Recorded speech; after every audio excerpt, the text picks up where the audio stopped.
नमस्कार, मैं हूं आपके साथ मयंक मिश्रा। आज 28 तारीख है। पिछले 12 घंटे के अंदर 4 देशों पर हुए हैं ड्रोन हमले। कौन कौन से हैं ये देश और ये हमले किसने किए, देखिए इसको लेकर बड़ी खबरें हैं। इजराइल में हमले हुए हैं, सऊदी अरेबिया में, जॉर्डन में, इराक में। इन चारों देशों पर ड्रोन स्ट्राइक्स की खबरें हैं। क्या ये हमले ईरान के हैं? क्या ईरान ने ये स्ट्राइक्स की है? देखिए जो खबरें आई उसके मुताबिक अगर आप सऊदी अरेबिया की बात करें, सऊदी अरेबिया से शुरू करें, कई सारी चीजें ऐसी हैं जो बड़ी रहस्यमय हैं, इन हमलों को बड़ा मिस्टीरियस बना रही हैं। क्यों, वो मैं आपको बताता हूं। पहले सऊदी अरेबिया से शुरू करें। Saudi Arabia's defence ministry said it shot down drones aimed at petroleum targets, some in eastern province and other in capital Riyadh. यानी रियाद समेत पूर्वी हिस्से में सऊदी के ड्रोन स्ट्राइक्स की गई हैं। सऊदी का दावा है ड्रोन गिरा दिए गए, लेकिन कुछ लोगों का यह भी दावा है कि यहां धमाकों की आवाजें सुनाई दी हैं। यह सब कब हो रहा है? जब हूती और सऊदी के बीच में लगातार जंग वाले हालात बने हुए हैं। It said that the drones had been launched from Iraq by Iran-backed militia and it reserved the right to respond। अब देखिए यहां गौर करने वाली बात क्या है, जो बात इस पूरे मसले को रहस्यमय बना रही है। सऊदी ये कह रहा है कि हमले यमन से नहीं हुए। जो ड्रोन आए सऊदी में रियाद के ऊपर और ईस्टर्न प्रोविंस में जो हमले हुए हैं ड्रोन से, बीती रात की ये बात है, ये हमले जो है सऊदी का कहना है कि ये इराक से किए गए हैं और ईरान का जो समर्थन करने वाले ग्रुप है उन्होंने ये हमले किए हैं सऊदी पे। अब ये इस मामले को बड़ा एक नया टर्न दे रहा है। देखिए हूती तो लगातार हमला कर ही रहे हैं। हूती के हमलों में तो जो इमेजेस है वो है कि अरामको जो ऑयल रिफाइनरी है उसमें ऐसी आग लगी है कि वो नासा की तरफ से भी जो एक इमेज जारी की गई, बताया जा रहा है ऐसा कि वो पूरे इलाके में जो है धुआं है और वो आग अब तक नहीं बुझी है। 48 घंटे से ज्यादा हो गया ये हमला हुए। Satellite imagery circling on social media appeared to show damage caused to Saudi's Aramco oil processing facility in the country's east. Separate footage showed a large plume of smoke rising from the facility following the attack. पूरे इलाके में धुएं का गुबार देखा जा रहा है और सैटेलाइट से वो इमेजेस दिखाई दे रही हैं। यानी सऊदी को अरामको जो ऑयल फैसिलिटी थी ये अगबे इलाके में, यहां पर जो है बड़ा नुकसान हुआ है। Separately Houthis allies, Iran's ally Houthi in Yemen said they have targeted transit sites carrying oil west to Saudi Arabia's main Red Sea oil port of Yanbu। इन्होंने कहा है कि जो जहाज यानबू जा रहे हैं सऊदी के, उसको भी, उनको पे भी हमले किए गए। देखिए 3 हमलों की खबरें तो कंफर्म थी कि 3 जहाज सऊदी के इसको हूतीस की तरफ से टारगेट किया गया, इस तरह की खबरें। अब इनका फिर से दावा आया है कि जो यानबू पोर्ट है सऊदी का, इसके पास और जहाजों को निशाना बनाया गया है। और in retaliation for what it said were Saudi drone incursion in Yemeni air space, जो यमन के एयर स्पेस में सऊदी के ड्रोन्स भेजे गए, उसका जवाब देते हुए यानबू के आसपास जो है वो हमले किए हैं हूती ने। ये हूती का दावा है। अब देखिए हालात ये है कि सऊदी के ऊपर ड्रोन गिर रहे हैं, सऊदी के ऊपर हमले हो रहे हैं लगातार, सऊदी ड्रोन अटैक कर रहा है यमन में, इस तरह की खबरें। लेकिन इसके बीच में जो गौर करने वाली बात मैं रिपीट कर रहा हूं कि सऊदी कह रहा है सब इराक से हमले हो गए। और इराक से हमले का होने का मतलब है वो सऊदी खुद ही कह रहा है कि ईरान समर्थित जो ग्रुप है उसने ये हमले किए हैं। मतलब दूसरे शब्दों में ईरान के ड्रोन से ही स्ट्राइक की गई सऊदी में, जो अंदर की कहानी। अब देखिए अब दूसरी खबर आ जाइए। दूसरी खबर है इजराइल में तो कल सेडोट इलाके में वैसे ही हंगामा मच गया था। जो 2 कंपनीज में ऑयल, जो केमिकल कंपनीज है उसमें ऑयल कंपनी में जो धमाके हुए, आग लगी, उसके बाद वहां पर अमोनिया फैलने की खबर थी, तो वो उसको ऑलरेडी ड्रोन स्ट्राइक मानी जा रही थी। तो पूरे इजराइल में कल इसको लेकर खबरें थी कि भाई ये हमला हो गया। उसके बाद रात को फिर एक बड़ी चौंकाने वाली खबर आई। खबर ये आई कि इजराइल में जो है वो जॉर्डन का जो बॉर्डर लगता है वहां से 2 ड्रोन्स अंदर आ गए और इजराइल का दावा है कि हमने उसको मार गिराया। ऐसा इजराइल का दावा है, वो मार गिराया पता नहीं, लेकिन 2 ड्रोन्स अंदर आए। अब ये ड्रोन किसने भेजे हैं इसको लेकर कंफ्यूजन है। इजराइल कुछ बोलने को तैयार नहीं है। अब जॉर्डन के बॉर्डर से अगर इजराइल में ड्रोन आएगा तो या तो वो हिजबुल्लाह ने भेजे हैं या ईरान के ड्रोन्स है। तो अब इसको लेकर पैनिक है इजराइल में कि भाई ये ईरान के ड्रोन्स आए हैं। कल जो ऑयल जो केमिकल कंपनीज में आग लगी थी दो, वो भी ड्रोन स्ट्राइक थी। इस तरह की भी चर्चाएं हैं। हालांकि इसकी कोई पुष्टि नहीं है, ना ईरान ने कुछ कहा ना इजराइल ने इस तरह की बात कही, लेकिन वो चर्चाएं इस तरह की, वो अटैक इस नेचर का था या वो हादसा इस नेचर का था। आप अटैक नहीं कहिए, हादसा इस नेचर का था। अब ये दो ड्रोन आने की खबर कंफर्म है। ये सब कब हो रहा है? जब नेतन्याहू जो है डोनाल्ड ट्रंप से मिलने के लिए वॉशिंगटन में है, यानी नेतन्याहू वहां मिल रहे हैं, यहां पर जो है ड्रोन्स आए जा रहे हैं इजराइल के ऊपर। अब आप बात कर लीजिए जॉर्डन की। जॉर्डन में भी खबरें हैं कि 2 ड्रोन से स्ट्राइक की गई है। ये जॉर्डन का दावा है। अब जॉर्डन में कौन स्ट्राइक करेगा आप खुद ही समझ लीजिए। दोनों ईरानी ड्रोन्स बताए जा रहे हैं कि ईरान के जो ड्रोन्स थे इससे हमले हुए हैं जॉर्डन पे, ऐसा जॉर्डन का कहना है। और 2 ड्रोन्स जो है वो टेरिटरी में अंदर आए, धमाके हुए नहीं हुए पता चलेगा, खबरें सामने आएंगी। यानी जॉर्डन में भी हमला है। आप इराक की बात करें, इराक में बड़ी स्ट्राइक हुई है, बड़ी स्ट्राइक हुई है, ड्रोन स्ट्राइक। शायद 136 ड्रोन से ये हमले किए गए हैं। करीब 5 से 6 जगहों पर धमाके हुए हैं। जो अमेरिकी एम्बेसी है उस एम्बेसी के पास ड्रोन स्ट्राइक हुई। उसका नतीजा यह हुआ कि करीब 10 फाइटर जेट अमेरिका के तुरंत टेक ऑफ करते हैं।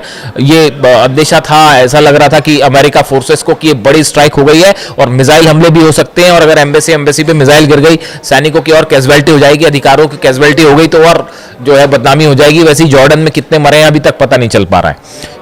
जॉर्डन में कितनी कैजुअलिटी हो पता नहीं चल पा रही है, कुछ बोलने को तैयार नहीं है। ईरान ने दावा कर दिया 200 सैनिकों को हमने मार दिया है, तो वो एक अलग कहानी खड़ी हुई है। दूसरी तरफ वो जहाज जो जले हैं वो नंबर्स मैं आपको बता चुका हूं, 20 से ऊपर जहाज है जो डैमेज है। ऐसा दावे हैं कि 20 से ज्यादा जहाज जो है वो ईरान ने डैमेज कर दिए। अब ऐसे में ये इराक पर हमले क्यों हो रहे हैं, जरा इस बात को समझिए, समझना जरूरी है। ये हमले कोई रैंडम हमले नहीं हो जा रहे कि बस आज मन किया इसलिए हमले कर लिए, ऐसे हमले नहीं है। जो मेरी जानकारी है उसके मुताबिक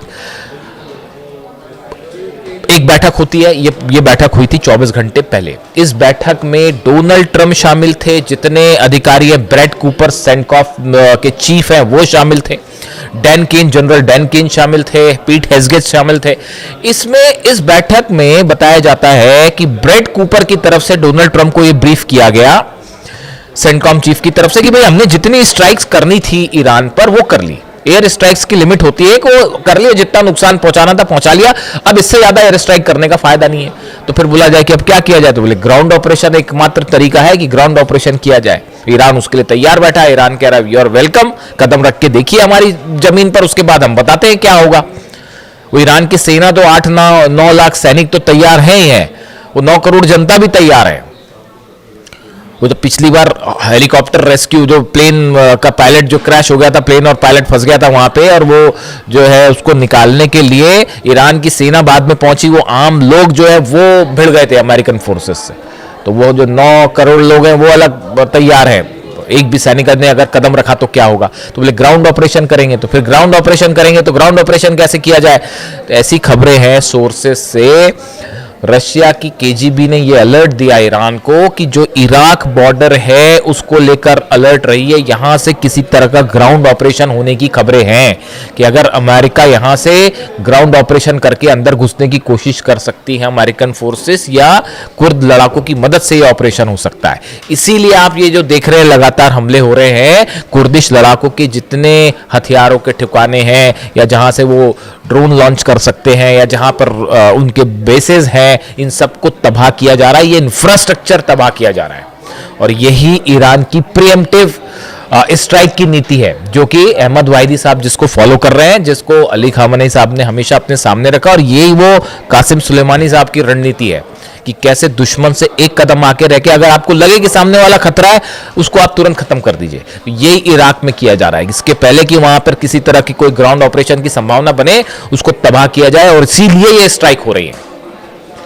और यूएई की एक कंपनी पर भी जो हमला हुआ, यूएई की कंपनी जो कि किरकुक में जो हमला हुआ, यूएई की ऑयल रिफाइनरी, उसके ऊपर ड्रोन स्ट्राइक की गई। तो आप देखिए खेल, मिडिल ईस्ट का खेल समझिए आप कैसे खेल चल रहा है कि सीधी लड़ाई नहीं हो रही। ईरान और अमेरिका में बड़े सीधे हमले नहीं हो रहे, लेकिन हमले ऑयल कंपनीज, ऑयल बाब अल मंदेब बंद है, सऊदी की ऑयल रिफाइनरीज जल रही हैं, उधर पे रूस वाला मैटर अलग है, रूस की ऑयल रिफाइनरी अलग जल रही है, वो यूक्रेन हमले कर रहा है।